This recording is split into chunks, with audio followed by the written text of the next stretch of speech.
Hoy, a los que estuvieron hace 15 días por aquí, escuchando a Iker Merchant hablar de bulos, seguramente algunas cosas les van a sonar, en otras vamos a profundizar. Si recuerdan, aquel día Iker Merchant nos pidió a todos que hiciéramos de periodistas. Nos dijo, conviértanse todas y todos ustedes en periodistas y empiecen a verificar información, ¿no? Por aquello de evitar los bulos y de que no nos la cuelen o nos la cuelen menos. Bueno, hoy María José nos va a pedir que pensemos todos como periodistas para evitar, para posicionarnos contra la desinformación. Como decía, hoy nos acompaña María José Cantalapiedra González, y digo el apellido porque hay una historia muy bonita aquí en la sala. María José es catedrática de periodismo en la Universidad del País Vasco, con una sólida trayectoria docente, investigadora y de gestión académica. Ha dirigido 20 tesis doctorales y cuenta con 3 sexenios de investigación y 1 de transferencia. Desde el 2016 es la investigadora principal del grupo Vitartes. Autora de más de 80 publicaciones académicas, ha liderado 13 proyectos de investigación competitivos y colaborado en otros 6. Asimismo, ha promovido convenios con universidades internacionales y medios de comunicación de gran relevancia. Es coautora de algo tan importante como es el libro de estilo de un medio de comunicación, en este caso de Euskal Irrati Telebista, y cofundadora de la spin-off Lavac. Tiene una trayectoria mucho más amplia, pero hoy ha venido aquí para charlar con nosotros sobre desinformación y sobre todo para positivarla, para hablar fundamentalmente de información. María José, buenas tardes. Arratsaldeon, bienvenida. Buenas tardes, muchas gracias. Mira, si te parece, sé que formas parte de un proyecto europeo importante, complejo, que se llama Q Yourself, Educación Mediática para combatir la desinformación. Vamos a ver si eres capaz de explicarnos en qué consiste este proyecto, cómo hemos llegado hasta aquí y en qué punto estamos. Sí, gracias, Raquel. Bueno, es un poco lo que motiva mi presencia aquí, este proyecto de investigación, un proyecto europeo que codirijo con una compañera de la Facultad de Educación. Entonces, lo primero que querría poner de relieve, que aparecerá luego en una diapositiva, es esta alianza estratégica, en todos los sentidos de la palabra estratégica, del área de periodismo y del área de educación, en un intento de que el área de periodismo ordenáramos qué enseñar y el área de educación cómo enseñar. ¿Por qué he puesto a pensar como periodistas y por qué Iker Merchant también hablaba de ello hace 2 semanas? Porque en realidad hay un consenso, hay un acuerdo absoluto acerca de que estamos viviendo un momento en el que la desinformación se ha convertido en una amenaza para la seguridad, y también hay un consenso absoluto respecto a la necesidad de lo que han dado en llamar alfabetización mediática e informacional. En realidad, la alfabetización mediática e informacional, en todos los proyectos que hay, todos los cursos y todos los materiales, todos en realidad hacen referencia a la práctica profesional periodística, por un lado, y al área de conocimiento de periodismo. Pensar como un periodista es cuando Raquel recibe un mensaje, o alguien que ha estudiado periodismo, aunque no esté ejerciendo como periodista, recibe un mensaje, de una manera inevitable y automática evalúa la credibilidad de ese mensaje. Es algo automático, absolutamente. Y en función de la evaluación que haga de esa credibilidad, que es una palabra muy importante, y no estamos hablando de certeza y de verdad, pero la credibilidad es una pista muy importante, en función de esa evaluación, luego se dan los siguientes pasos de verificar o cómo verificar o no verificar esa información. Entonces, este proyecto, el proyecto Q Yourself, no pretende, y así lo explicamos en la memoria cuando nos presentamos a la convocatoria, que toda la ciudadanía esté verificando todo el rato y que no haga otra cosa y que no tenga más vida, porque sería así. Pero lo que pretendemos es, efectivamente, enseñar a hacer esa evaluación rápida, muy rápida, de la credibilidad de un mensaje que nos llega. Y lo que queremos, y por eso ponemos pensar como periodistas, es hacer una reivindicación muy potente del periodismo, insisto, el periodismo como práctica profesional y también como área de conocimiento. Porque todos esos cursos y todos esos manuales que hay de alfabetización mediática, todos ellos hacen referencia a la formación periodística. Todo ello hace referencia a lo que en las facultades, donde hay un grado de periodismo, antes una licenciatura de periodismo, se lleva enseñando desde el principio de los tiempos. Bueno, pues vamos a para ver, empezar. si te parece, ¿cómo estáis haciendo esto? ¿En qué consiste en concreto este método de enseñanza?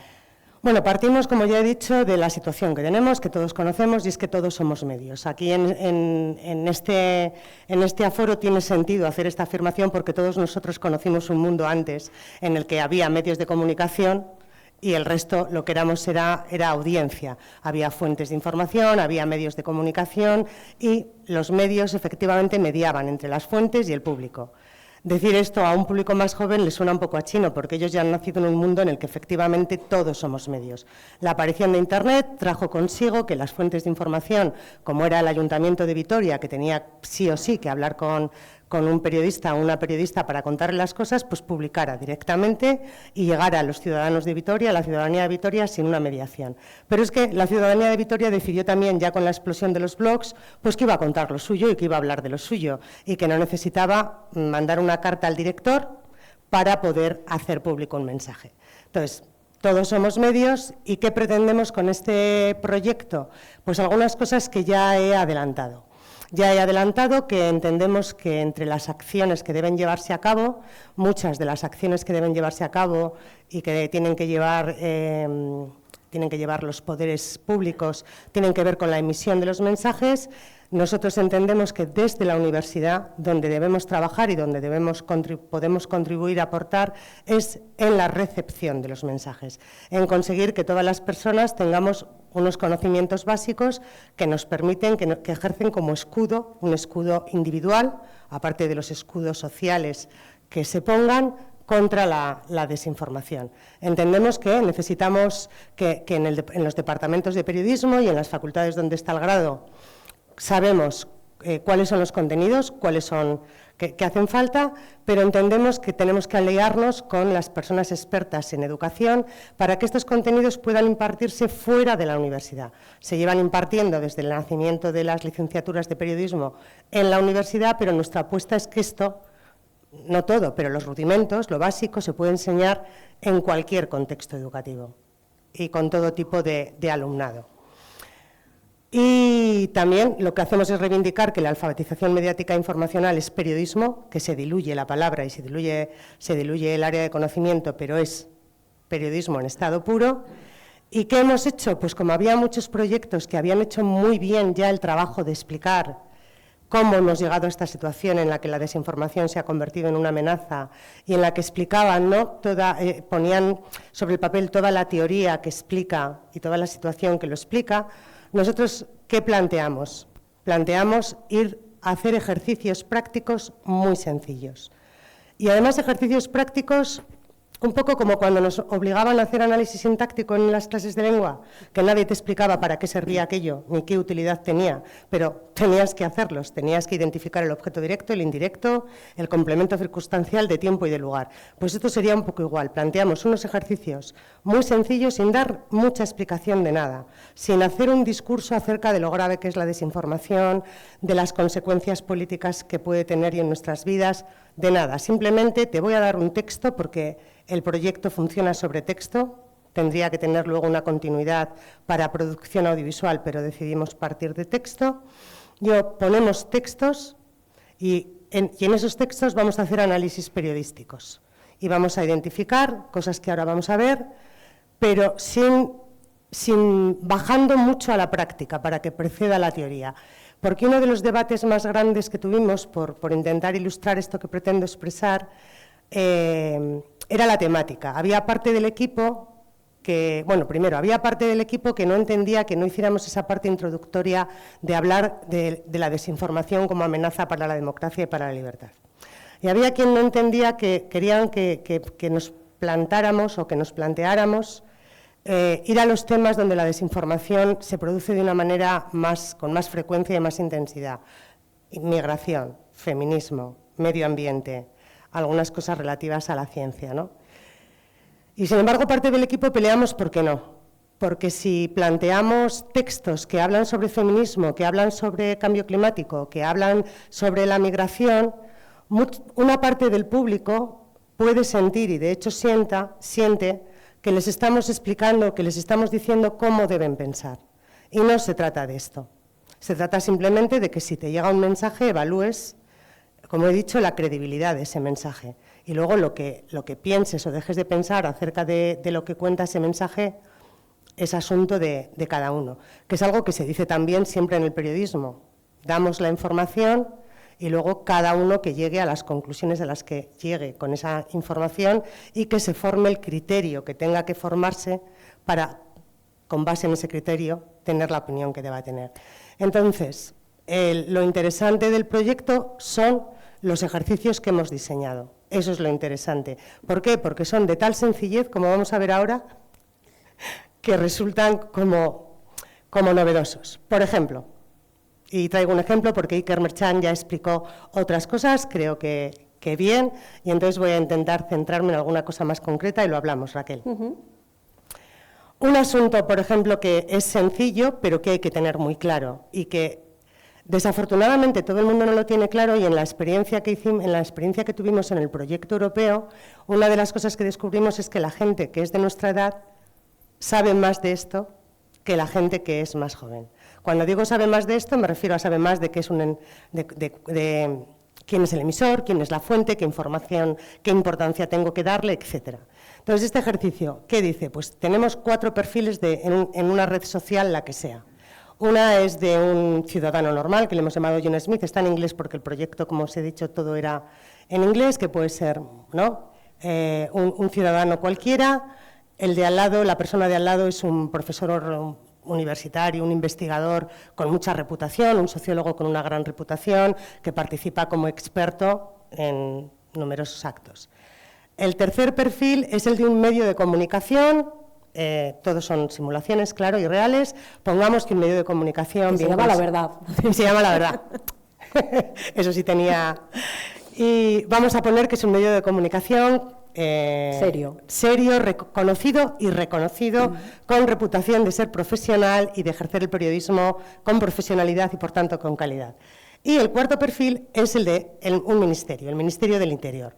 Lo que dicen los 4 perfiles es exactamente lo mismo. Y lo que dicen es que el Gobierno está considerando bajar la edad para poder votar en las elecciones de los 18 años a los 16 años. Lo interesante del ejercicio es que el mensaje es exactamente igual palabra por palabra. ¿A qué perfil deberíamos darle más credibilidad en esta evaluación que decimos rápido? Es una de las primeras cosas que hay que enseñar y que hay que enseñar a todo el mundo. Pues en este caso, ¿a quién dirían que hay que concederle más credibilidad? Es lo que son alumnos aventajados. Porque son alumnos aventajados. Pues es que esto que me dirán, ha venido hoy una catedrática que nos ha contado, ¿qué nos ha contado? Lo que todos sabíamos. Bueno, pues esto en muchas aulas no sucede así. Efectivamente, estamos hablando de una noticia en la que el Ministerio es el emisor más fiable y además es la fuente. En este caso, emisor y fuente coinciden. Y es quien tiene más credibilidad. Añadimos en este ejercicio sencillo, que además lo bueno que tiene es que se puede hacer con este mensaje o con prácticamente cualquier mensaje. Como vemos, 2 de los perfiles, el ministerio y el ciudadano particular, que diría alguien, además de adelantar esta información de que el Gobierno está considerando bajar la edad para votar en unas elecciones a los 16 años, pone el boletín oficial donde esto se está contando. Esto lo hace tanto el Ministerio como el ciudadano particular. No lo hace el medio de comunicación de reconocido prestigio y tampoco lo hace el experto ya tiene menos prestigio, de reconocido prestigio. Claro, con esto lo que queremos mostrar, que ustedes saben, es que en este caso, aunque parezca extraño, John Smith, que es alguien que no tiene una trayectoria, ni ocupa un cargo, ni nada de nada, en este caso se sitúa por encima como emisor fiable del medio de comunicación y del experto en ciencia política de no sé qué, no sé cuánto.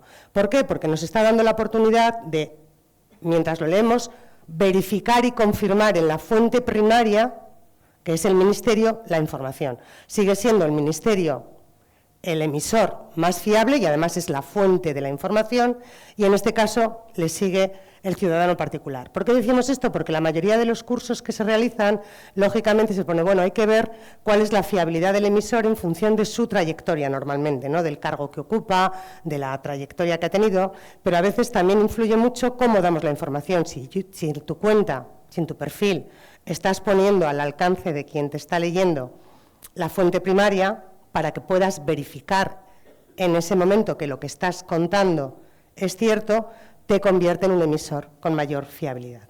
Entonces, esto es, por ejemplo, uno de los ejercicios planteados para hablar de emisores y de fuentes de información y de fiabilidad en los emisores y en la fuente.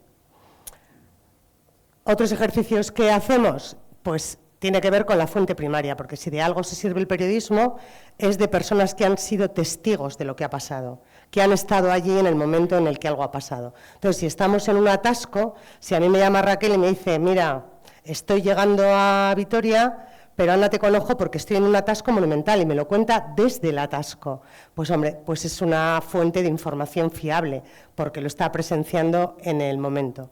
Entonces, aunque les parezca algo no sé cómo llamarlo, como medio sencillo, medio simple, más que sencillo, ¿no? Como una simpleza, uno de los ejercicios que planteamos es preguntar al alumnado, sea este quien sea, bueno, si tú tienes que buscar información sobre este tema, ¿dónde la buscarías? Por esta cosa de que cuando queremos comprar unas tijeras vamos a una ferretería y cuando queremos comprar pan vamos a una panadería, y con la información es exactamente igual, pero sin embargo se ha producido una suerte de barullo por el cual, desde el punto de vista informativo, a veces vamos a la ferretería por el pan. Entonces, este es otro de los ejercicios. ¿Dónde están las fuentes fiables, ¿no? Que eso es un tema muy importante.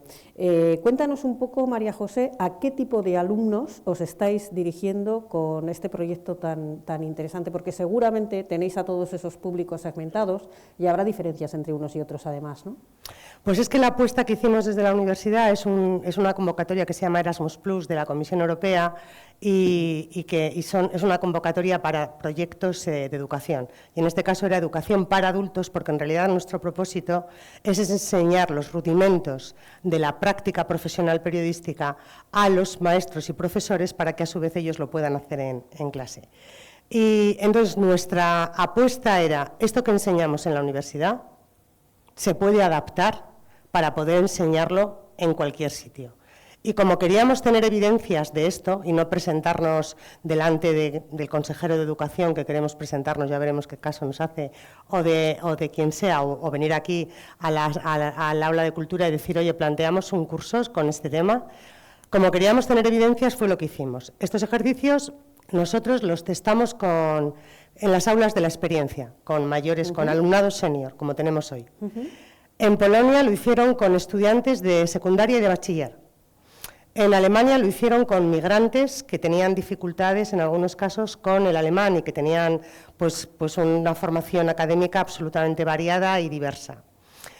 Y en Italia y en Grecia lo hicimos con adultos, educación formal e informal, y también con una variedad, con personas que tenían una formación académica muy diversa. Algunos pues que podían tener más de un doctorado y otras personas que tenían lo justo, porque lo que queríamos demostrar es, se puede adaptar, podemos hacer ejercicios adaptables en función del bagaje que tiene el alumnado y además se puede adaptar también, que voy a intentar explicarlo ahora, ¿no? Hicimos esta clasificación de fuentes de información. No es que la hiciéramos, hay muchas clasificaciones de fuentes de información que se recogen en multiplicidad de manuales de redacción de periodística y todas coinciden. Entonces, lo que hicimos fue, a partir de las fuentes de información que enseñamos en la facultad, bueno, hacer una que nos viniera bien para este proyecto. ¿Cómo hemos hecho todos los ejercicios? Pues no pretendemos que cada vez que enseñamos las fuentes de información lleguemos hasta las pertinentes, no pertinentes, porque hay casos en los que simplemente que el público que tenemos se fije en si el texto que tiene delante tiene fuentes o no tiene fuentes, ya nos damos por satisfechos. Porque paradójicamente llevas un texto y os diría que lo hicierais, aunque diréis, vaya planazo que nos propone. Uno lleva un texto al público que sea y le dice, bueno, ¿qué te parece este texto? ¿Qué tienes que decir? Y normalmente las personas puede hacer indicaciones del tipo, tiene una falta de ortografía, tiene una errata, pero tienes que decirles, pero si este texto son 2 folios, te lo he presentado como un reportaje y no tiene ni una sola fuente de información y no te diste cuenta. no te pitó, no te saltó la alarma. Bueno, pues el objetivo es que esta alarma salte. Y una cosa quiero decir, porque lo hemos hecho en casa, en clase, muchas veces con el alumnado de primero, y ahora lo hemos hecho con estas organizaciones que decimos. Una vez que uno se acostumbra a buscar la fuente, no puede dejar de hacerlo. O sea, ya no puede dejar de hacerlo. O sea, es imposible. Uno lee y no se fija en si hay fuente o no. Pero una vez que lo interioriza, ya no puede ser. Entonces, en ocasiones, dependiendo del público que tengamos, decimos, bueno, lo que queremos es dejar bien claro que un texto sin fuentes, un texto que no remite a cuál es la fuente de información, si yo digo, el Gobierno está considerando bajar la edad a los 16 años para votar. Si no hay ninguna fuente, ese texto tiene credibilidad cero. Porque lo mismo que yo digo eso, puedo decir que está considerando subir la edad a los 25 años, exactamente igual. Que es súper divertido escribir sin fuentes, también lo digo, ¿eh? Muchísimo más divertido dónde va a parar que escribir con fuentes. Entonces, vamos subiendo, entonces, bueno, vamos explicando. Luego están las fuentes desconocidas, que en realidad es lo mismo que no tener fuentes. Que esto sí se hace muchísimo, ¿no? Los expertos dicen, los expertos invisibles. Pero es que molan muchísimo, porque si hay un experto de por medio, pues ya está todo bien. Pero, ¿qué expertos? Los expertos pueden hablar a favor o en contra, como nos dé la gana quien nos habla. Las estadísticas, que también molan muchísimo, oye, porque si lo dicen las estadísticas, además los números están revestidos de verdad. Oye, si va un número... Entonces, las estadísticas dicen lo que a mí me dé la gana. Otra cosa es que yo diga, ¿qué estadísticas? Las estadísticas de quién, en qué estudio, hecho por quién, en qué condiciones. Entonces, las fuentes desconocidas es lo mismo que no tener fuentes. Lo que pasa es que cuando en un texto se toman la molestia de fingir que hay una fuente, también tiene un efecto. Entonces, por eso hemos distinguido sin fuentes o fuentes desconocidas. Y luego, pues explicar cuándo son personales, porque es la declaración y el testimonio de alguien, o son documentales, porque están remitiendo a todo tipo de documentos. Cuándo son organizacionales, porque no es lo mismo que yo venga a hablar en nombre de la Universidad del País Vasco, que es el lugar donde trabajo, que venga a hablar en calidad de María José sin más. Y entonces vamos explicando, que no es ahora el momento, todas y cada una de estas fuentes de información, para luego ir identificándolas y encontrándolas en distintos tipos de textos. Sí te voy a pedir, aunque no vayamos a entrar en todas porque me parece interesante ver un poco las diferencias, que aclares a qué nos referimos cuando hablamos de fuentes autorizadas, no autorizadas, y pertinentes y no pertinentes. Vale, pertinentes, no pertinentes es como de nota, pero autorizadas, no autorizadas es fundamental que se entienda. O sea, porque... Bueno, en primarias y secundarias yo creo que es relativamente sencillo, pero hay que ir siempre a la fuente primaria como objetivo. Esto que decía antes, ¿no? Raquel me avisa, porque las dos estamos viniendo hacia aquí, de que hay un atasco importante. Entonces yo luego os cuento eso a vosotros, que también estáis viniendo hacia aquí. Entonces la fuente primaria es Raquel. Y yo cuando digo Raquel me ha contado que en la autopista hay un atasco importante, yo soy una fuente secundaria, porque estoy contando lo que la fuente primaria, que es quien ha estado allí, quien ha sido testigo de ello, quien lo ha protagonizado, ¿no? Porque tú como fuente primaria, o sea, yo soy fuente primaria del proyecto Key Yourself porque lo he codirigido y he trabajado en él y he estado en él. Y ahora, si yo lo consigo explicarlo bien, Raquel puede ser una fuente secundaria contando luego en qué consiste este proyecto y demás. Entonces, claro, autorizada o no autorizada. Una cosa que les llama, yo creo, aunque no lo dicen, la atención a nuestros alumnos, es que una cosa que hacemos todos los profes de redacción periodística es decir, esto no está para publicar. Digo que no nos dicen nada, pero tienen que estar sorprendidos porque como hoy en día todo se hace público, ¿no? O sea, todo uno puede... Pues no es solamente porque la tecnología lo permite, que es lo que pensamos cuando apareció Internet, sino porque ya está como permitido todo, ¿no? Entonces, bueno, pues yo cuento lo que me dé la gana y aunque no sea... Pero una cosa que le decimos es, esto no es publicable. ¿Por qué no es publicable? Por muchas razones. Una de ellas es que uno de los requisitos que tiene un género que aspira a ser informativo, y los géneros periodísticos informativos, como su nombre indica, son géneros informativos, el reportaje, la noticia, la entrevista, la crónica, es que tiene que contar con fuentes de información. Pero claro, tiene que contar con fuentes de información. Si yo le pregunto a mi prima o a la señora, voy a la mercería a comprarme unas medias ideales y le pregunto por el estado actual de la geopolítica, pues a lo mejor resulta que mi mercera sabe, porque a veces pasa esto, sabe muchísimo de geopolítica, pero no es una fuente autorizada. Entonces, una fuente autorizada es alguien que puede hablarte de algo, bien porque es una persona experta en eso, bien porque ha tenido una vivencia en primera persona acerca de eso, bien porque ha sido testigo de algo que ha pasado en eso.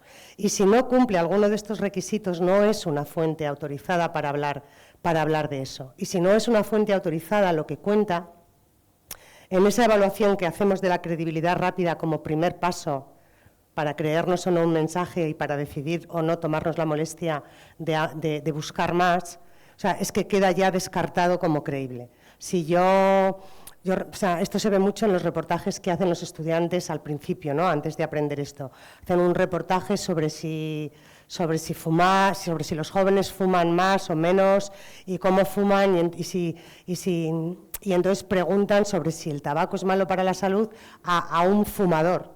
No, para la fuente autorizada para saber si el tabaco es malo para la salud tiene que ser la de un especialista médico, un experto en cáncer de pulmón, un neumólogo. La voy a liar un poco más, venga, si me permites, María José. Estamos hablando, y es muy importante, de fuentes primarias y fuentes secundarias, y recupero tu ejemplo. Yo estoy en un atasco y te cuento, ten cuidado cuando llegues a Vitoria, porque hay un atasco.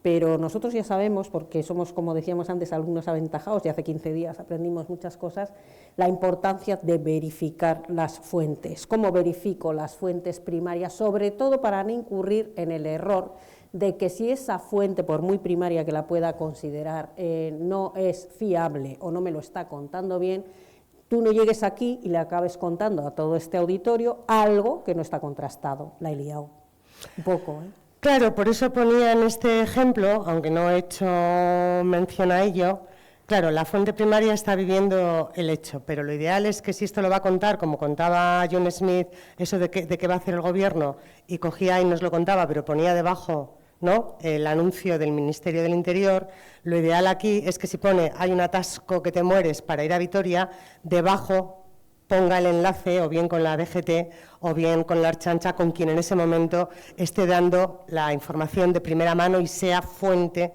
de información, porque tú eres la emisora, en este caso también eres la fuente porque estás allí, pero si coges y lo cuentas poniéndonos el enlace a la Ertzaintza o a la DGT o ambas, entonces ya estás pensando como una periodista, aunque seas una persona en un atasco y nada más. Y te estás convirtiendo, y nos estás dando las fuentes autorizadas, y te estás convirtiendo en fuente autorizada. No pertinentes y pertinentes. Claro, lo que ocurre a veces, hacemos un reportaje sobre el tabaco, sobre lo perjudicial que es el tabaco para la salud. Y además utilizamos fuentes de información autorizadas porque hemos hablado con la planta de neumología del hospital de no sé dónde, y hemos hablado con el neumólogo, la neumóloga jefa, lo que sea. Pero hay una cosa a la que tiene que aspirar un género informativo también, y por eso digo que ahí el periodismo lleva toda la vida trabajando esto, y es decir algo nuevo y relevante, porque todos sabemos ya a estas alturas de la película que fumar es perjudicial para la salud.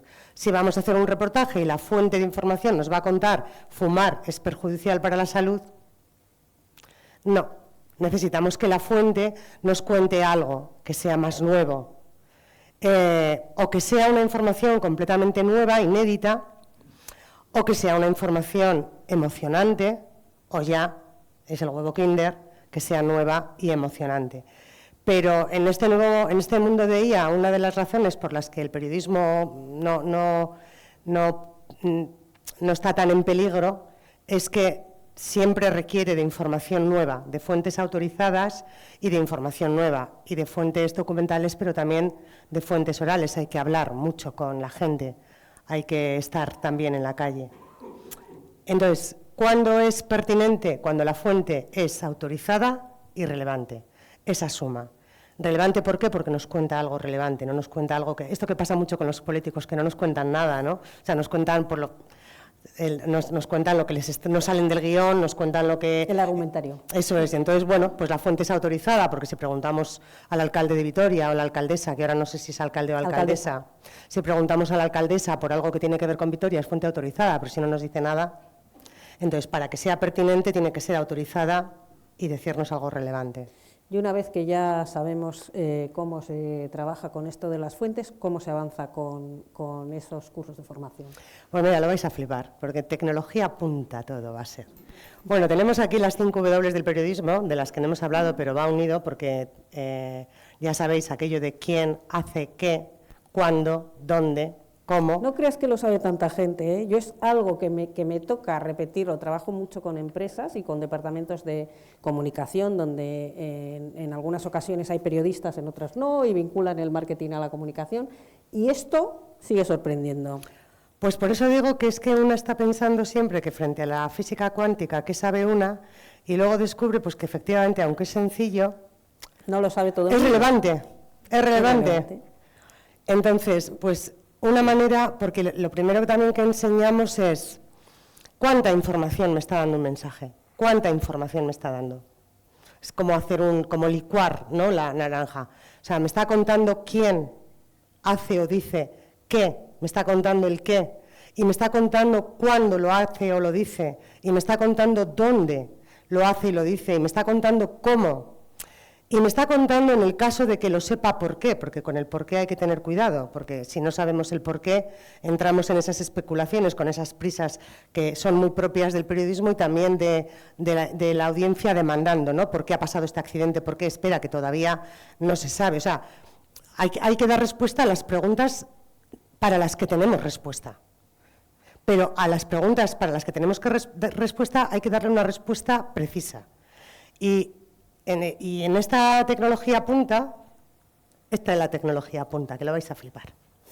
Y la tecnología punta es papel y boli. Se puede hacer también, con pantalla, porque también se puede hacer, pero es pintarrajeando de colores. Lo primero que pedimos, que luego también depende efectivamente del punto de partida de la clase. Pero lo primero que pedimos es que se señale en distintos colores el quién, el qué, el cuándo, el dónde. ¿Esto es una información real? Esto es una información real que ahora os voy a contar porque está un poco manipulada. Vale. Entonces, ¿por qué pintamos esto de colores? Porque, en primer lugar, para insistir, y luego ya te queda claro, que un texto que no tiene referencias temporales y geográficas precisas y que no tiene nombres propios, no puede ser un texto informativo. Podrá ser un texto persuasivo, podrá ser un texto de opinión. O publicitario. Pero no puede ser, porque hace falta un nombre propio. O sea, y esto lo empezamos a veces con una frase como el otro día me encontré con un amigo. El otro día, no, dime qué día, dime si fue el miércoles de la semana pasada, el jueves, ¿dónde me encontré? Me encontré en Bilbao, y en Bilbao en qué calle, o sea, es ir a la precisión todo el rato. Entonces, ¿esto qué nos da? Aparte de ese ejercicio, además que a veces hay dudas, porque a veces vuelvo a la Universidad del País Vasco, ¿es dónde o es quién? Depende. Si algo sucede es dónde, pero si la Universidad del País Vasco está emitiendo un comunicado, es quién. Es también porque, fijaos en esto es de una noticia real, pero que está manipulada. Está manipulada porque lo que hicimos fue restarle precisión lingüística. Vamos a ir viendo de menos precisión a más. Entonces, si vemos, por ejemplo, el quién que está en amarillo, ¿qué tenemos? Expertos, médicos, grupo de expertos, cualquier persona, a través de profesionales, personas. Todos son, sí o no, genéricos, ¿no? Nos da la medida de este texto en relación a la respuesta a la pregunta ¿quién? ¿Qué es lo que nos está respondiendo? Hemos puesto el qué en rojo, hemos puesto en verde en distintos verdes, aunque no se aprecie bien, el cuándo y el dónde, el cuánto en azul. Entonces, ahora vamos, es el mismo texto. Quiero que lo lean. O sea, el titular aquí es: se presenta un documento de expertos para el tratamiento a los fumadores. Que he cogido el tabaco porque es un tema que no despierta polémica. Como todo, o sea, prácticamente todo el mundo está en contra, no es como si cojo otro tema que nos acabamos enredando con el tema, con el fondo en lugar de con la forma. Entonces, se presenta un documento de expertos, pero no sabemos quién presenta el documento, no sabemos quiénes son los expertos, o sea, esto es lo que sabemos. ¿Qué tenemos aquí ya? La Sociedad Española de Médicos de Atención Primaria presenta un documento de expertos para que el tratamiento de los fumadores sea homogéneo y basado en la ciencia. O sea, le hemos puesto un quién, y ese quién nos da una información muy importante para evaluar la credibilidad del mensaje. Si vemos este párrafo con algunas modificaciones, en el quién, pero lo podemos hacer con todos los colores, tenemos la Sociedad Española de Médicos de Atención Primaria, tenemos médicos, pero tenemos un nombre propio que es Carlos Rábade. Seguimos teniendo un grupo de expertos y cualquier persona, profesionales de cualquier nivel asistencial, que ha variado un poco, porque teníamos antes solo profesionales, y tenemos además la Organización Mundial de la Salud. En el quién, este texto ha ganado en precisión. Y si pasamos al siguiente texto, que es el real, es el que se publicó, que es un texto del diario El País, como se ve, vemos cómo vamos ganando. Tenemos ya la Sociedad Española de Médicos de Atención Primaria, tenemos a Carlos Rábade, pero sabemos que es neumólogo porque no solo nos dice Carlos Rábade, nos dice el neumólogo Carlos Rábade. Cuando nos habla un grupo de expertos, incluye entre guiones que son médicos de familia, neumólogos y farmacéuticos, quienes van a formar parte de este grupo. Seguimos teniendo cualquier persona, profesionales de cualquier nivel asistencial, también nos añade entre guiones desde farmacias hasta hospitales, que se van a incluir también las farmacias. Y, bueno, y tenemos la Organización Mundial de la Salud. Entonces, en este breve texto de aquí, que fue lo que se publicó en El País, fuimos restando precisión en todos los párrafos. Que esto, dicho así, es medio aburrido, pero hacerlo en grupos con los compañeros tiene su... O sea, es bastante divertido, pero es bastante ameno y se aprende mucho. Entonces, cada uno de los 3 parrafillos ha ido ganando y perdiendo en información, y si en me precisión. Permites, María José, hay un dato más, que a lo mejor todo el mundo no lo sabe o no lo ve.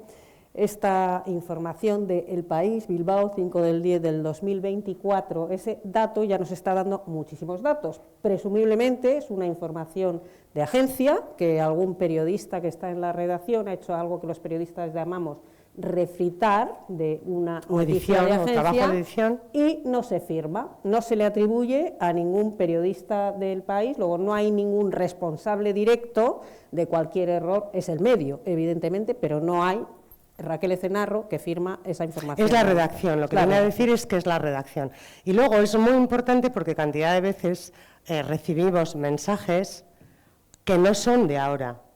O sea, creo que hace poco volvió a rular, a mí hay un programa que lo recomiendo mucho, con independencia de que guste o no, que es El Intermedio. Lo recomiendo porque hacen un periodismo clásico en el sentido de que Sandra Sabatés cuenta la información y Wyoming da la opinión, porque Wyoming luego hace las risas, hace los comentarios, hace la interpretación. Entonces, hacen una separación clásica, ¿no?, en la que Sandra cuenta lo que ha pasado y Wyoming hace esa parte de opinión, que me he perdido en esta... pues creo que hace poco, yo recuerdo que hace 1000 años salió una información en la que decían que Wyoming había tratado fatal a una becaria que trabajaba o una alumna que estaba haciendo en prácticas en el programa, porque este programa lleva 20 años, pues que éramos jóvenes cuando aquello. Sí, se nos ha pasado. Y entonces salió la información, ¿no?, y desacreditaba mucho a Wyoming porque, claro, pues decíamos, fíjate, tan progre, y luego mírale, se comporta como un jefe de estos rancio, ¿no? Y hace poco volvió a salir este rollo. Entonces, no sé, en la cuenta, en un perfil, creo que de X, salió el rollo de... Además ponían el vídeo, ¿no?, donde Wyoming la trataba fatal a la becaria. O sea, tú no sé qué, no sé cuánto. Y entonces uno de los comentarios a esa noticia fue, esto es de hace un montón de años. ¿Por qué? Porque no existía ese Bilbao 5 del 10 de 2024. Entonces, bueno, pues el vídeo es en el que se ve a Wyoming tratando fatal a la becaria, que lo que dicen desde el intermedio es que era un sketch, era una broma, una parodia, y de hecho al final del vídeo pues se ve como que es que es un sketch, pero en todo caso saber que ese vídeo es del año, no sé de qué año es, no sé si es de 2010 o no recuerdo. Claro, pues no es lo mismo saber que la Sociedad Española de Médicos de Atención Primaria ha presentado este documento en octubre de 2024, o si lo ha presentado ahora en 2026, o si es que lo presentó hace 25 años. Entonces, el cuándo es Importantísimo. Pues fundamental para saber, ¿no? Como esas fotos que dicen, no, es que es una foto de no sé qué guerra, y resulta que es de otra guerra. ¿Tenemos más pistas para terminar? Pues esto de tecnología punta da mucho de sí, porque aquí, además del quién y el qué, también obligamos, o sea, juntamos el recurso de hacer un análisis, exprimir las W, con lo que hemos hecho antes de identificar las fuentes de información, y además hay fuentes, y dónde las no, son primarias, son secundarias, son organizacionales o son personales, son autorizadas o no. Entonces, y luego otra cuestión básica, porque nos hemos ido a lo básico. Es verdad que luego lo básico, insisto, tiene, en función de la complejidad del texto, puede ser más o menos difícil. Es diferenciar información de opinión. La teoría de los géneros periodísticos, porque detrás de estos ejercicios tan sencillos y de colorear hay mucho corpus teórico. Uno de ellos es la teoría de los géneros periodísticos, y los géneros periodísticos hay géneros informativos y géneros de opinión, y cada uno de los géneros cumple unas funciones. Entonces, otra cosa que hacemos? Pues tenemos, por ejemplo, este breve párrafo, ¿no? Que el Bundestag alemán aprobó este viernes el controvertido proyecto de ley del ministro de Sanidad alemán, que en este caso controvertido está solamente este párrafo, pero controvertido se entiende en texto que hay más arriba, porque se ve que ha sido un proyecto de ley que ha provocado distintas discusiones y debates parlamentarios y demás. Bueno, para legalizar el consumo de cannabis. Como ven, estoy yo con el tabaco y el cannabis y todo así. A pesar de las fuertes críticas que había suscitado tanto entre expertos y la oposición, que de ahí viene lo de la palabra controvertido, así como dentro de la propia coalición de gobierno del canciller alemán, Bien, este breve párrafo, lo que hacemos luego es darle 3 cierres distintos. El primer cierre es el que venía publicado porque la noticia también es real. Y el cierre de este párrafo son esas 2 líneas. Con esta medida, que está previsto que entre en vigor a partir del 1 de abril, la coalición de gobierno saca adelante uno de sus principales proyectos. Como ven, los otros 2 cierres hemos puesto en rojo lo que hemos añadido para el ejercicio. Hemos añadido lamentable en el primer párrafo e indispensable en el segundo e indispensable en el último. Que solamente con ese lamentable e indispensable ya estamos orientando la percepción que tiene el lector de este mensaje, que es lo que se llama la teoría del framing, o cómo encuadramos, cómo enmarcamos un mensaje.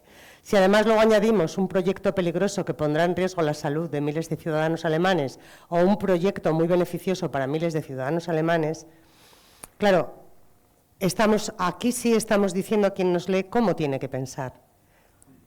Y la información nunca tiene ese objetivo. La información tiene el objetivo de que podamos formarnos un criterio, porque disponemos de la información. Y después de formarnos ese criterio, porque la cadena va así. Y además es que no se puede acelerar la cadena. O sea, primero tenemos la información, con esa información nos formamos un criterio y con ese criterio formulamos una opinión. No hay otra manera, porque si nos saltamos el proceso, pues tendremos un prejuicio, que está chulo, porque yo tenía un compañero de trabajo que decía, donde no tengo opinión tengo un prejuicio, que está como bien, y está como bien para las sobremesas, Pero entonces lo que hacemos son distintos ejercicios en los que también buscamos colorear e identificar en un texto si hay opinión y dónde está la opinión. Entonces, si la medida es lamentable o si la medida es indispensable, es una conclusión a la que tendrá que llegar el lector a partir de la información que le damos. Y es cierto que hay quien escribe o quien emite, quien tiene un margen de decisión, ¿no?, a la hora de conducir, pero los géneros informativos no permiten adverbios ni adjetivos si no es porque buscan informar, si no es porque buscan, decir que esta mesa es blanca porque eso ofrece una información. Seguramente tenemos muchísima culpa los periodistas de haber llegado a este momento de desinformación, y seguramente hay muchas personas entre el público que se están preguntando en cuánto ayuda la ideología a esa desinformación. Todos los que estamos aquí sabemos que si compramos El País estamos comprando un tipo de información, y que si compramos el ABC estamos comprando un sesgo diferente de la misma información que la que tiene El País, con lo cual ya es opinión, en parte, eso que llamamos información. Lo vemos clarísimamente en algunos casos, por ejemplo, en televisión. Si escuchamos el arranque de Vicente Vallés en la noche de Antena 3 Noticias, hace un editorial televisivo en el arranque, pero si en la misma cadena 3 Media nos vamos a La Sexta y escuchamos a Ferreras o Ana Pastor, dando la misma información, seguramente tenemos otra visión de la jugada. ¿Lo estamos haciendo mal? Quiero irme al cierre, que es por lo que he venido, que tú también eres el guardián de la información. Te lo he puesto fácil ahí, ¿eh? Sí. Bueno, querría decir que este proyecto nace, ya lo he dicho, pero quiero insistir, de la reivindicación del periodismo como antídoto contra la desinformación. Los medios de comunicación tienen línea editorial, no tienen línea ideológica. Hablo del deber ser. Pero esto pasa en todas las profesiones, hay un deber ser y luego la práctica a veces se pervierte o incluso se pudre, pero estamos hablando del deber ser. En el deber ser, los medios de comunicación, al igual que las editoriales, tienen una línea editorial, no una línea ideológica. Es cierto que hay una cierta...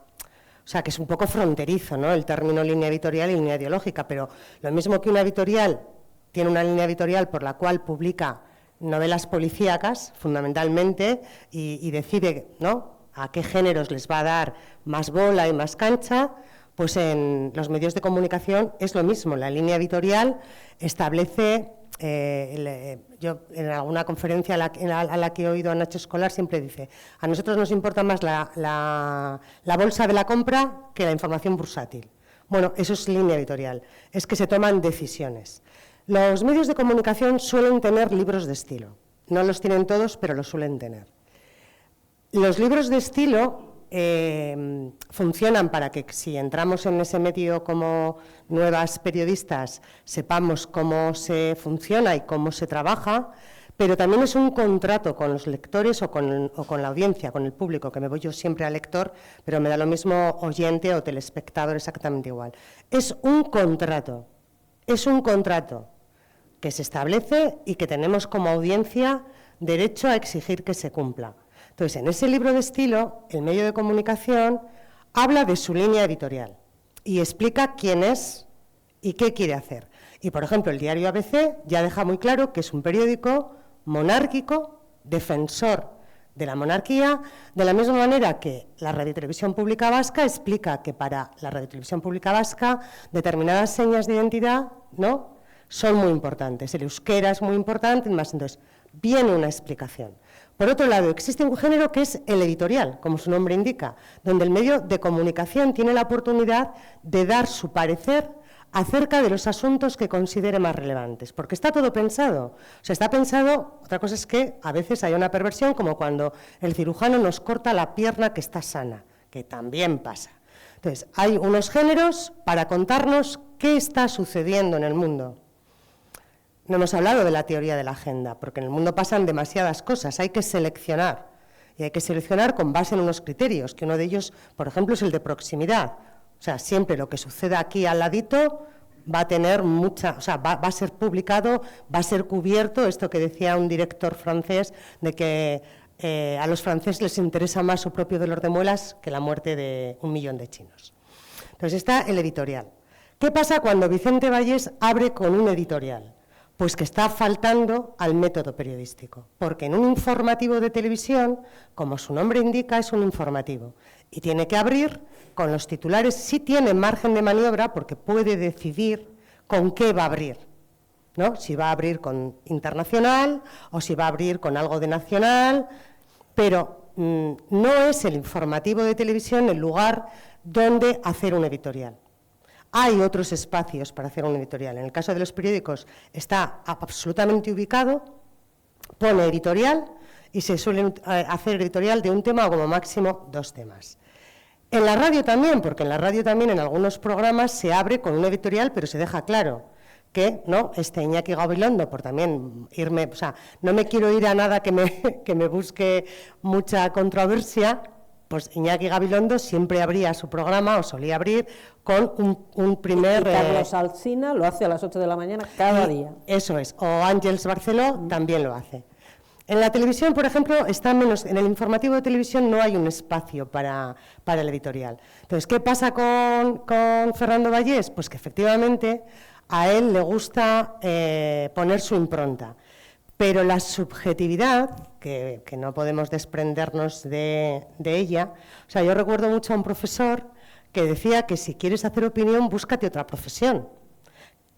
Que puede parecer ahora un poco incongruente, ¿no? Porque se busca mucho a los periodistas para que estén en tertulias haciendo análisis, que también el análisis y la opinión pasa como en la... Pero entonces, ¿qué pasa cuando meten editorial? Pues que no están ejerciendo la práctica de una manera profesional. ¿Hay tanta diferencia con las noticias que nos dan los distintos medios?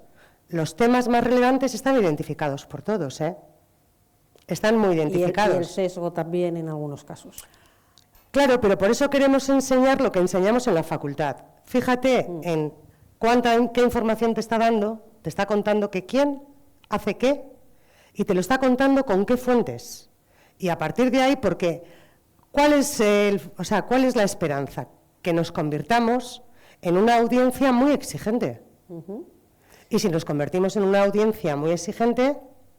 María José, desinformación ha habido siempre, o sea, es algo que ha estado siempre ahí, además ligado a nuestra profesión y desgraciadamente imputado en muchos casos a los profesionales del periodismo. Sin embargo, ahora nos preocupa mucho más. ¿Por qué?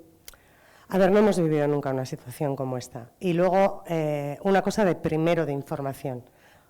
Nosotros tenemos que ir a la información, no la información a nosotros. Bajo ningún concepto. O sea, bueno, nosotros podemos permitir que la información venga, pero es que tenemos los algoritmos. Es que todo el debate hasta hace 4 días, nosotros que tenemos una edad, giraba efectivamente en torno al poder de los periodistas y al poder de los editores de los medios. ¿Qué decidían la agenda, no? En esa reunión de con qué vamos a abrir. Esto que decíamos de Vallés, ¿con qué va a abrir Vallés? ¿Qué noticia va a contar? ¿Cuál va a quedar relegada, o cuál va a quedar, de cuál no va a decir nada, o de cuál va a hablar pero va a pasar de puntillas y no va a profundizar. Pero es que ahora son los algoritmos los que deciden. O sea, es que en el momento en el que estamos no queda más que el periodismo, así lo digo. Hace poco leí que había sospechas acerca de si los algoritmos de las grandes tecnológicas estaban protegiendo a Donald Trump en relación a los asesinatos que han ocurrido, que ha habido en Minnesota, y que entonces estaban ocupando los algoritmos de que las informaciones relativas a esos asesinatos y a la reacción que estaba habiendo en la calle en relación a ellos no saliera, que no saliera en X, que no saliera en Facebook, que no saliera... Entonces, es que son los algoritmos los que deciden qué vemos y qué no vemos. No queda más que ir al periodismo, es que no queda más, claro, a un periodismo profesional. Bueno, no, a un periodismo profesional no, el periodismo es profesional o no es periodismo, es otra cosa. Podéis levantar la mano si tenéis interés en alguna cuestión y, como siempre, os acercamos el micrófono y podéis preguntar aquellos temas que entendáis que os resultan de importancia. No sé si hay alguna pregunta por ahí.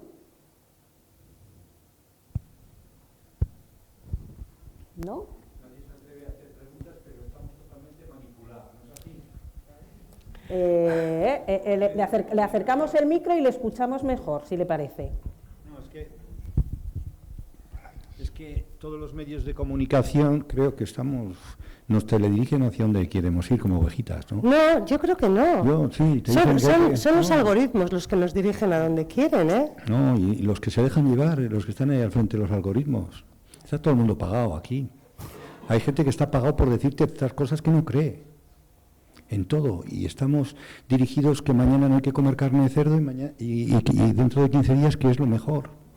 Depende de lo que interese al que manda. Entonces dice, yo no, pero ¿cómo que tú no? Si tú perteneces al sistema y tú estás pagado. Entonces, en la sexta, pues dicen lo de la sexta. En la quinta. Y cada uno de lo que vive. Yo vivo de estos y yo tengo que perpetuarme con estos y tengo que decir esta noticia, aunque yo sepa que para mí es mentira. Es decir, que estamos en una sociedad muy contaminada Sí, todo. hombre, Es así. contaminada, Sí. contaminada está, claro, por eso estamos intentando, pero hay niveles de contaminación también, porque usted está haciendo un discurso mucho más, digamos, sofisticado, afortunadamente, de otros discursos, o sea, porque está hablando ya de si la línea editorial del medio está condicionando la manera en la que, y ese es un debate mucho más sofisticado que el hecho de que me llegue un meme, o que me llegue una foto, o que me llegue un audio diciendo no sé qué, y que yo compre ese mensaje sin tener ninguna conciencia de que no sé quién es el emisor, no sé quién es la fuente, no sé el cuándo, no sé el dónde, no sé nada, ¿no? Y sin embargo lo estoy comprando, que me da lo mismo lo que cuenta. Entonces, es que la situación que tenemos no es... debates sobre los medios de comunicación y sobre la línea editorial y demás ha habido siempre, pero quiero decir una cosa. No se está consumiendo información periodística y se está consumiendo cada vez menos. Y yo no advierto, y desde luego no yo, sino los estudios que se hacen desde Reuters y desde otros organismos que los hacen, no advierten, porque los periodistas tendéis a latigaros y a decir es que muchas veces hemos hecho una práctica profesional que no ha sido lo bastante limpia, ha habido quizás en este país muchas veces connivencia entre el periodismo y la política y bli, bla, pero es que yo cuando oigo a muchas personas y las oigo y las escucho y tomo vinos, que es una manera fantástica de estar en el mundo. Y entonces no dicen, no, es que los medios de comunicación, es que los periodistas mienten, es que bla, bla, que es algo que por otro lado he oído siempre, no es nuevo ese discurso. No oigo a las personas en general, decir, no, yo no consumo periódicos ni radios porque es que recuerdo este caso en el que nos mintieron abiertamente. No, es que la profesión se ha diluido completamente. Es que nació Internet y la chavalería venía a clase y decía, esto lo he leído en Internet. No lo has leído en Internet. O sea, esto lo ha publicado alguien, lo ha escrito alguien, y luego nos decían que lo habían leído en Twitter. Pero resulta que lo habían leído, en realidad, me da lo mismo si era Radio Nacional de España en una noticia que había sacado, pero no recordaban ni la cabecera ni el nombre del periodista. Ahora mismo pregunta si nadie conoce nombres de periodistas, pero es que no los conocen los estudiantes que están en el grado de periodismo. Entonces, los estudiantes no leen periódicos o no escuchan informativos de radio porque están desencantados con la profesión. Pues no es por eso. Es porque no entienden los periódicos, que esto suena fatal, pero no los entienden. Una de las razones por las que no los entienden es porque la comprensión lectora ha bajado mucho. Otra de las razones es porque si yo pongo Juego de Tronos y lo pongo en la tercera temporada, el capítulo 5, donde no sabemos quién es quién, no mola nada Juego de Tronos. Y lo que le pasa a mucha chavalería, digo chavalería, que no es, digo porque en general la gente que tenemos más edad nos hemos criado más con medios de comunicación, pero es una generalización únicamente orientativa. Pero claro, si no sabes quién es quién, la serie pierde la gracia. Y a los estudiantes, no de periodismo, a los de medicina, 3/4, y a los de bioquímica, que son los más listos del universo, pues si se les pregunta quién es quién toma las decisiones, para qué sirve la Diputación, pues la mayoría no sabe para qué sirve la Diputación. Entonces, el problema no está tan sofisticado como que yo consiga formarme un criterio y sobre la base de ese criterio una opinión, porque me estoy muy bien informado, o sea, porque en los periódicos y los periodistas hacen muy bien su trabajo. El asunto está en que se pone equivalente una redacción de periodistas con un señor de Murcia que pasaba por allí que cuelga un mensaje. Y entonces, que alguien se informe sobre la guerra de Ucrania siguiendo un TikTok a personas que están en la guerra de Ucrania no está mal, siempre y cuando lo complemente. Siempre y cuando. Pero si obviamos, o sea, los periódicos y la radio y todas las tribunas que hay sobre relaciones internacionales y simplemente con los vídeos de TikTok de personas, de un militar de Ucrania o de una señora que pasaba, pues no se puede. Entonces, por más que criticar a los medios, yo la primera, y bueno, estupendamente así haciendo, pero ahora mismo el mensaje que vengo a dar es que o conseguimos un periodismo profesional que sea independiente, y para ser independiente tiene que ser independiente económicamente, y para ser independiente económicamente hay que pagar por la información, o luego pues no nos asombremos de que no tenemos nada en común porque a cada uno de nosotros nos llegan mensajes completamente distintos. Y a pesar de que hay muchas cosas mal, creo que es importantísimo también reivindicar el buen trabajo y la profesionalidad de muchísimos periodistas. Cuando digo muchísimos, es muchísimos. Hace poco una politóloga muy conocida me decía, para hablar de periodismo hay que salir de la M40, hay que abstraerse de lo que vemos desde Madrid y hay que irse a provincias y ver el periodismo que están haciendo compañeros aquí en Radio Vitoria, en El Correo, que es absolutamente digno, como lo hay también en los medios nacionales. ¿Qué hicimos cuando la COVID? ¿Qué hicimos? ¿Qué hicimos? Pues estar enchufados a la radio. Y a la televisión. ¿Y qué decía la periodista, que la estoy viendo, que creo que era de Televisión Española, haciendo una enumeración de las profesiones esenciales, saltándose a ella misma, que también estaba trabajando en una calle vacía, que parecía aquello una película de terror? Cuando sucede algo, ¿qué hacemos? Poner la radio, ¿no? Y poner la televisión, pero no poner la radio para escuchar, no, poner el informativo de radio. ¿Y qué hacemos? Poner el informativo de la televisión e irnos a ver qué está diciendo la prensa, qué está pasando. Entonces, si cuando sucede algo que nos impacta mucho, acudimos a la información periodística, ¿por qué el resto del tiempo? Entonces, efectivamente, y si somos una audiencia formada, seremos una audiencia exigente y seremos una audiencia que exigirá que, o sea, no me la cuentes, no me la cueles, dame la información en los géneros de información y dame la opinión en los géneros de opinión y no me estés... Y mi criterio es mi criterio. Y mi criterio es mi criterio, yo quiero la información para formarme mi criterio. ¿Más preguntas?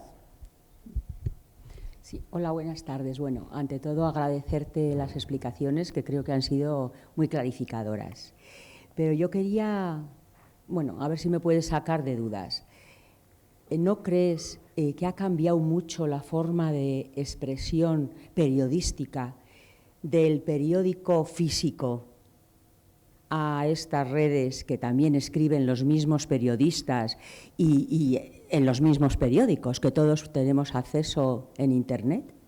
¿No crees que hay un cambio de dar las noticias, de explicar, de referirte a las fuentes, de referirte... O sea, el concepto de la información que se da en papel, en el clásico papel de toda la vida, es diferente al que podemos tener acceso en las redes sociales, aunque estemos hablando del mismo, pues del mismo periódico, por decirlo de alguna manera. O sea, entiendo que lo que me preguntas es si El País en papel es igual que su edición online, o lo que me preguntas es si El País en papel es igual que la cuenta, las distintas cuentas que tiene el país, tiene los Internet, perfiles que tiene en redes sociales. Sí, sí, y son del país y están supuestamente adheridos a personas físicas que han escrito en esas cuentas y que pertenecen al país. Claro, es que una de las cosas que también estudiamos y que pretendemos adaptar en este proyecto es que cada género tiene una función y unos objetivos. Entonces, las redes sociales están diseñadas para mensajes cortos, para tita, tita, tita, y no están diseñadas, claro, como está diseñado un libro, ¿no? Un reportaje que se escribe en un libro no es igual que un reportaje que se publica en un diario, y desde luego no es como el anuncio de ese reportaje, que es lo que se hace en redes, porque básicamente los medios utilizan las redes para promocionarse, para hacerse visibles.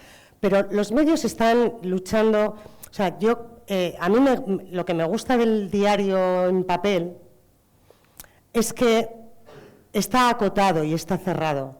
En el online tú saltas de una noticia a otra, de una a otra, de una a otra, y puedes acabar completamente perdido, ¿no? Y en el papel tú vas, además las noticias están rodeadas de otras que te dan contexto, y tú puedes decidir qué titulares lees, qué titulares no lees, de qué noticias lees todo, de qué noticias lees parte, qué secciones te interesan más. Hay una manera distinta de leer el periódico en papel que el periódico online. Y luego en las redes lo que buscan es captar tu atención, atraerte. Iba a decir algo que se me ha ido y que me parecía importante. Que lo que intentaba decir también es que los medios de comunicación tienen las cartas marcadas y yo creo que se están equivocando. Hay algunos medios de comunicación que han decidido salir de las redes. No se puede competir con Meta, no se puede competir con Amazon, o sea, no se puede competir con TikTok en lo que tiene que ver con captar la atención y mantener la atención. Vivimos en una economía de la atención, donde la atención es lo más valioso porque es lo más escaso, porque lo único que es finito es la atención, el resto es ilimitado. Entonces, que los medios de comunicación estén compitiendo, por eso digo que a la información o vamos nosotros porque queremos ir, o no hay nada que rascar, porque nos llega en redes sociales. Yo no consumo mucha red social y lo que consumo es básicamente por trabajo, por no estar muy fuera del mundo y porque al final estás con la chavalería y también, si no, acabas como no encontrando canales. Pero el objetivo de los medios en las redes es hacerse publi a sí mismos. Y lo ideal sería que no tuvieran que hacerse publi. O sea, lo ideal sería que nos suscribiéramos y que pagáramos. Lo mismo que nos parece muy natural pagar por todas las plataformas que nos ofrecen una producción audiovisual, pues pagar por quienes nos dan una información que es fundamental para tomar decisiones como ciudadanos. No sé si te he contestado y si me he explicado a medias. Por aquí delante creo que había alguna otra. Hola, gracias por la charla. Yo estoy de acuerdo con la primera intervención de un señor que ha hecho ahí, ¿no? O sea, dudamos de las líneas editoriales, yo la primera.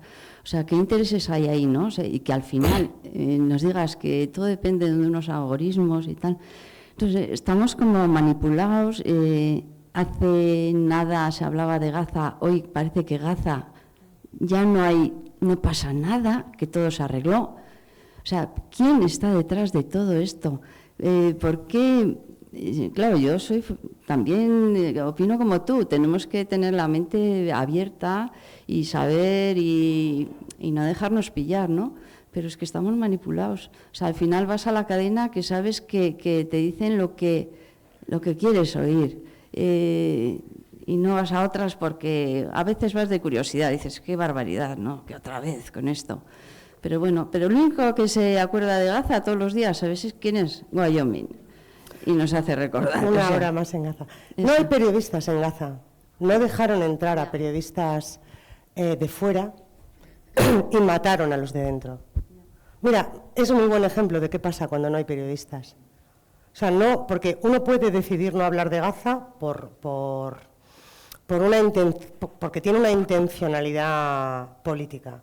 Pero uno puede no hablar de Gaza porque no hay información, porque no hay periodistas, porque los mataron.